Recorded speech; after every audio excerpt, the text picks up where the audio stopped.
Hello दोस्तों। मेरा नाम प्रतीक पांडे है और मैं एक प्रोफेशनल इंजीनियर हूँ। और मैं आज आपको एचडीएफसी के एक फ़्रॉड के बारे में बताना चाहता हूँ, जो ये अपने कस्टमर के साथ पूरी बेशर्मी के साथ करते हैं। और जब आपको इनका सेल्स पर्सन बताता है उस ऑफ़र के बारे में, उस स्कीम के बारे में, तो आपको लगता है हाँ सब कुछ अच्छा है, बहुत प्रॉफिट है। लेकिन जब आप अच्छे से उसको पढ़ते हैं, इतने टेक्निकल टर्म्स होते हैं कि आप अक्सर ध्यान नहीं देते। आप सोचते हैं जो सेल्स रिप्रेजेंटेटिव ने बताया वो सही ही होगा और आप एक्सपेक्ट करते हैं जो उन्होंने बोला वैसे वैसे सब कुछ होगा और वही हमको मिलेगा। लेकिन जब आप आगे बढ़ते जाते हैं और आपको धीरे धीरे पता चलता है कि आपको कभी, जैसे कि मुझे आइडिया के थ्रू पता चला, आइडिया का कॉल आया मेरे पास, उन्होंने मुझे बोला, फिर मैंने पॉलिसी को अच्छे से देखा, तब मुझे पता चला कि असलियत क्या थी पॉलिसी की। तो तब जाके आपको पता चलता है कि आपको जो बताया गया था उसमें और रियलिटी में ज़मीन आसमान का फ़र्क है। और आप अक्सर किसी वजह से फंस जाते हैं और फिर उससे आप बाहर नहीं निकल पाते। फिर आप जब तक बहुत बड़ा नुकसान ना सहन करें तब तक आप नहीं निकल पाते हैं। जैसे कि मैंने पॉलिसी जो ली उसमें मुझे एनुअली 40,000 रुपीज़ पे करना था, और जितना मैंने आज तक अमाउंट पे किया है, 50,000 60,000 जो भी है, वो पूरा का पूरा मेरा ज़ीरो होके पूरा लॉस में जाएगा। तभी मैं उस पॉलिसी से अब बच पाऊँगा, वरना अगर मैंने कंटिन्यू किया तो फिर आगे चल के पॉलिसी के एंड होने तक मेरा 1 लाख से ज़्यादा का नुकसान हो जाएगा। तो मैंने डिसाइड किया है कि मैं ये 50,000 55,000 का जो भी नुकसान है, 55,000 का जो भी नुकसान है, इसको अभी आज बेयर कर लूँगा, सो दैट उसी एंड पे मुझे 1 लाख नुकसान ना बेयर करना पड़े। तो दोस्तों शुरू करता हूँ कहानी इसकी। इस पॉलिसी का नाम है एचडीएफसी सुपर इनकम प्लान। कहने को तो ये सुपर इनकम प्लान है, लेकिन इतना बेशर्मी के साथ इसे बताया जाता है कि ये सुपर इनकम प्लान है, लेकिन सुपर इनकम प्लान नहीं है, ये आपकी इनकम को डिस्ट्रॉय करने वाला प्लान है। इस प्लान में जो मैंने प्रीमियम चुना था वो 40,000 रुपीज़ का था। मुझे बताया गया था मिनिमम प्रीमियम यही है, बल्कि असल में मिनिमम प्रीमियम जो था वो 25,000 रुपीज़ का था। लेकिन वो 25,000 ही 40,000 क्यों बन गया? क्योंकि उसमें एजेंट का कमीशन है। जब मुझे कॉल किया गया तो मुझे बताया गया कि हम एचडीएफसी की तरफ से बोल रहे हैं, हम एजेंट की तरफ से नहीं बोल रहे हैं, और आपको डिस्काउंट बल्कि दिया जाएगा 10%, 10,000 रुपये का। 40,000 की स्कीम में 10,000 रुपये डिस्काउंट दिया जाएगा, क्योंकि आप डायरेक्ट एचडीएफसी से ले रहे हैं, एजेंट के थ्रू नहीं ले रहे हैं। और जब मेरे पास पॉलिसी आती है तब पता चलता है कि पॉलिसी तो 25,000 वाली है, ना कि 40,000 वाली। ये एक स्टार्ट में ये वाला फ्रॉड होता है, ठीक है। उसके बाद फ्रॉड्स का सिलसिला, क्या क्या फॉल्स फेक प्रोमिसेस किए जाते हैं। और आपको यही बता दूं कि जिस एजेंट ने मुझे किया था कॉल, वो उसने अपने सीनियर से बात कर रहे थे, वो एक और नंबर से बात कर रही थी, वो 3-4 लोगों से बात कराई गई थी मुझे, और सबके सब नंबर आज की डेट में स्विच ऑफ होके गायब हो चुके हैं। उनमें से किसी से भी कोई कॉन्टेक्ट नहीं हो पा रहा है। तो आपको ये जो सुपर इनकम प्लान की जो पॉलिसी दी जाती है, इसमें दिया जाता है, सबसे पहले जो धोखा दिया गया मुझे, वो ये तो प्रीमियम अमाउंट का ही दे दिया गया। सबसे पहला मेरे पास आइडिया से कॉल ना आया होता तो मैं जागता नहीं और अपनी कंप्लेन नहीं करता, और फाइनली अपना ये जो मैं 60,000 का लॉस बैठा हूँ, इसके बाद मैं अभी और आगे लॉस भी ले लेता, क्योंकि ये पॉलिसी 16 ईयर की है, और 16 ईयर्स तक अपना पैसा एक जगह फंसाने से अच्छा है मैं स्टॉक मार्केट में एसआईपी कर दूँ। तो मेरा जिस पॉलिसी में जो पैसा जा रहा था वो लगभग डबल हो जाएगा 16 साल में। एफडी में डबल हो जाता है, स्टॉक मार्केट तो फिर भी वो बड़ा अच्छा रिटर्न देता है। और ये लोग आपको पॉलिसी में बेनिफिट के नाम पे क्या देते हैं, 8 साल तक आप प्रीमियम पे करते हो, अगले 8 साल तक मुझसे ये 40,000 पे करवाते हैं 8 साल तक, फिर अगले 8 साल तक आपको ये लगभग 29,000 पे करेंगे, बात ख़त्म। मतलब आपको ये पे करेंगे 2,30,000, आपसे लेंगे 3,20,000, बदले में आपको क्या देंगे, 2,30,000 प्लस एक इंश्योरेंस 2.5-3 लाख का, वही 2,32,000 का अमाउंट, वही आपका इंश्योरेंस अमाउंट भी है। और आप सोचिए आज के ज़माने में 2 लाख ये तो मेरी सैलरी का आधा भी नहीं है। इतना छोटा सा अमाउंट आपको ये इंश्योरेंस के तौर पे दे रहे हैं, और उनको शर्म भी नहीं आ रही है, पहली चीज़। दूसरी बात, जो एजेंट ने मुझे क्या क्या प्रॉमिस किए थे, उसने मुझे प्रॉमिस किया था कि आप डायरेक्ट कंपनी के थ्रू ले रहे हैं तो आपको डिस्काउंट मिलेगा लगभग 10,000 रुपये का, मतलब 40,000 की पॉलिसी 30,000 मिल जाएगी, फर्स्ट। सेकेंड, आपको 1,000 रुपीज़ पर मंथ पेंशन मिलेगी। थर्ड, आपको हेल्थ इंश्योरेंस मिलेगा, जिसमें आपकी ऑल टाइप की प्रॉब्लम्स कवर होंगी, और 4-5 लाख रुपए तक आपका कवर रहेगा, ठीक है, आपको इवन जो मेडिकल चेकअप करने के आप जाते हैं हॉस्पिटल वो भी कवर रहेगा। और एक्चुअली मैं जब पॉलिसी मैंने ली थी, मैं जैसे मेरे पास वो फ्री लुकिंग पीरियड के लिए पॉलिसी आई थी, मैं उसी समय समझ गया था ये फ्रॉड है। लेकिन the only reason I stuck in this, क्योंकि मैंने दो रीज़न थे इस, क्योंकि मैं एक तो मिसअंडरस्टूड किया था कि ये पॉलिसी जब मैच्योर होती है तो 2.5 लाख रुपए जो मुझे 8 साल में मिला वो प्लस 2.5 लाख रुपए मैच्योरिटी पे भी मिलता है, वो मुझे बताया गया था। तो इतनी सारी चीज़ें बताई गई थी, मुझे लगा था लगभग मैं 3 लाख बेच दूंगा और मुझे 5 लाख रुपये समथिंग मिल जाएगा, तो इतना बुरा भी नहीं है इंश्योरेंस के एंगल से। लेकिन सच्चाई ये थी कि मुझे उस 8 साल के 16 साल का होने के बाद मुझे कोई मैच्योरिटी अमाउंट नहीं मिलने वाला था। ठीक है, और उसके बाद जो मैं द रीज़न जो मैं फंस गया था एक ये था कि मुझे लगा था, मिसअंडरस्टूड कर दिया मैंने कि 16 साल के बाद मुझे बेनिफिट मिलेगा।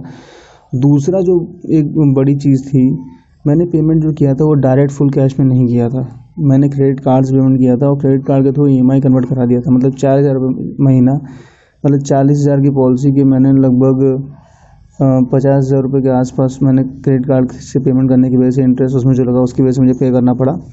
तो वो जो 5,000 रुपये, सॉरी 40 का 45,000 हुआ था, तो जो मुझे 5,000 रुपये एक्स्ट्रा पे करना था, मैं सोचा था कि वो 5,000 रुपये है, फ्यूचर में जो रिटर्न मिलेगा उससे मेरा सेव हो जाएगा। मैं ये सोच के मैंने वो पॉलिसी को कंटिन्यू कर दिया, वरना मैं शुरू में समझ गया था कि ये फ्रॉड है और मुझे इससे छुटकारा पा लेना चाहिए। मैंने सोचा 5,000 रुपये बच जाएगा, उस 5,000 को बचाने के चक्कर में आज मेरा 50-55 हज़ार रुपये का नुकसान हो रहा है और मैं उसे हैप्पीली बेयर कर रहा हूँ, क्योंकि मुझे पता है स्टॉक मार्केट से मैं से कई गुना रिटर्न निकाल लूँगा।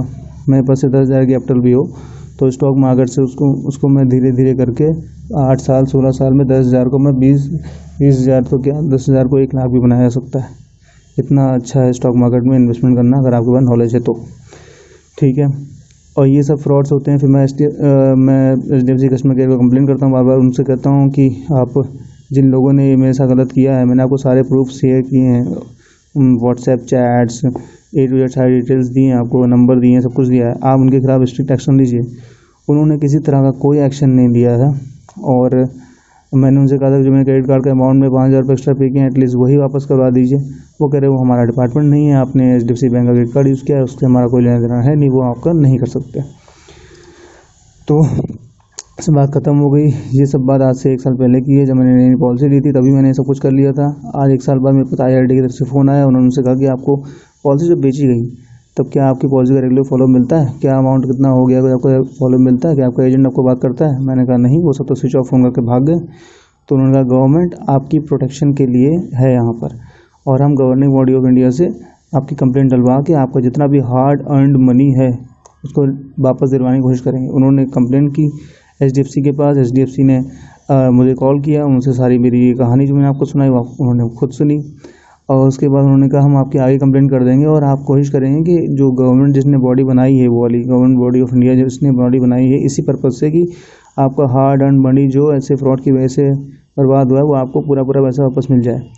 तो ये कंप्लेंट के लिए उन्होंने रजिस्टर कर दिया है 2 दिन पहले। उन्होंने कहा है मेरे पास कॉल 3 दिन के अंदर आ जाना चाहिए गवर्निंग बॉडी ऑफ इंडिया की तरफ से, जो मेरी कंप्लेंट सुनेंगे दोबारा और वो एक्शंस लेंगे सो दैट मेरा पैसा समहाउ रिकवर हो जाए। ऑल्दो कंपनी पॉलिसी जो भी जिससे मैंने साइन करके दिया हुआ है वो सारी पॉलिसी के अकॉर्डिंग किसी भी हाल में मैं इस समय अपना 1 रुपया भी वापस नहीं मांग सकता। मतलब मैंने जो 50,000 पे किया है वो मेरा ज़ीरो हो चुका है, मैं 1 रुपया भी वापस नहीं मांग सकता, चाहे मेरा फ्रॉड हुआ चाहे जो हुआ, वो मेरी गलती है, मैंने पहले क्यों कर दिया। हाँ मैं मानता हूँ वो हुआ है, लेकिन ये ठीक उसी तरह से जैसे क्रेडिट कार्ड वाले होते हैं ना, आपको आपके सेल्स एजेंट बोलते हैं आप व्हाट्सएप फ़ोटो कर दो और आप जब आपको वेरिफिकेशन आएगा तब बोलना कि आपने घर से ही फ़ोन डॉक्यूमेंट्स दिए हैं। तो ये एग्जैक्टली उसी टाइप का फ्रॉड हुआ है। कस्टमर को झूठ बुलवाया जाता है और कस्टमर उनकी बातों में आके बोल देता है, बाद में कस्टमर को पता चलता है कि वो जो प्रॉमिस कर रहे थे कि उन्होंने मुझसे बोला था कि आपको जो फ्री लुकिंग पीरियड की पॉलिसी आई है वो एक डेमो पॉलिसी है, असली पॉलिसी आपको 5 दिन बाद आएगी या 10 दिन बाद आएगी। और उनके 10 दिन 3 महीने हो गए और मुझे यही बोलते रहे कि आएगी और 3 महीने के 1 महीने तक मैंने उनको फॉलो किया, उसके बाद उनका फ़ोन स्विच ऑफ हो गया। वो बोलते रहे कि अभी यहाँ ये कांड हो गया, वो कांड हो गया, इसकी वजह से फंस गया, उसकी वजह से फंस गया, लेकिन रियलिटी यही थी कि फ्रॉड चल रहा था।